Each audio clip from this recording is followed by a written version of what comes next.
இன்னைக்கு நம்ம பார்க்க போறது ஒரு ஜவ்வரிசி பாயசங்க. ரொம்ப சிம்பிளா, சீக்கிரமா, ஈஸியா வீட்ல செஞ்சிடலாம். அதுக்கு வந்து இந்த கப் அளவு ஜவ்வரிசி எடுத்திருக்கேன். அதுல வந்து 5 டைம்ஸ் இந்த கப்லயே 5 பங்கு இருக்கிற மாதிரி தண்ணி எடுத்திருக்கேன். தண்ணி வந்து நல்லா கொதிக்கட்டும். தண்ணி ஓரளவு கொதிக்க ஆரம்பிச்சிருச்சு. இப்போ இந்த ஜவ்வரிசி இதில் போட்டலாம். போட்டு அப்படியே ஒரு அடுப்பை சிம்மில் வச்சு அது வாட்டி ஒரு 10 நிமிஷம் வேகட்டுங்க. சின்ன தாளிக்கிற வாண்லி வச்சிடலாம். அதில் வந்து கொஞ்சமாக நெய் போட்டுக்கலாம். நம்மளுக்கு ஜவ்வரிசி வெந்துருச்சு. அதுக்கு வந்து நம்ம வந்து முந்திரியும் திராட்சையும் வறுத்து போடுறோம். ஏலக்காய் கொஞ்சமாக போட்டுக்கலாம். ஒரு ஏலக்காவை நான் இப்படி பொடி பண்ணி வச்சுருக்கேன், அதை போட்டுடலாம்.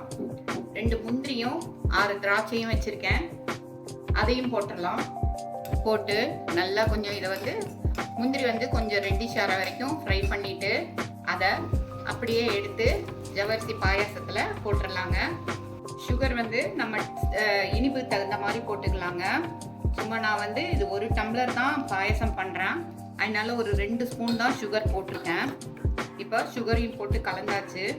நம்ம ஜவ்வரிசி பாயசத்துக்கு கலர் வேணும் இல்லைங்களா, அதுக்காக கலர் இல்லாமையும் பண்ணலாம். நான் வந்து கொஞ்சம் கலர் போடுறேன், கேசரி பவுடர் போடுறேங்க. போட்டு சுகர் வந்து கொஞ்சம் கரையிற வரைக்கும் கலக்கிட்டு, ஆல்ரெடி ஜவ்வரிசி இருக்கு இல்லையா, நான் இப்போ வந்து அதில் ஒரு 1/2 டம்ளர் பால் ஊற்றுறேங்க. பாருங்கள், நம்மளோட ஜவ்வரிசி பாயாசம் சூப்பராக கலர்ஃபுல்லாக ரெடி ஆயிடுச்சு. ரொம்ப சிம்பிளுங்க, ஈஸியாக பிகினர்ஸ் கூட இதை செஞ்சிடலாம். ஜவ்வரிசி வேக வைக்கிறது மாத்திரம்தான் வேலை. அதில் சர்க்கரை போட்டு கலர் போட்டு முந்திரி ஏலக்காய் போட்டு தாளிச்சிட்டு பால் போட்டோம்னா நம்மளோட ஜவ்வரிசி பாயாசம் சூப்பராக ரெடி.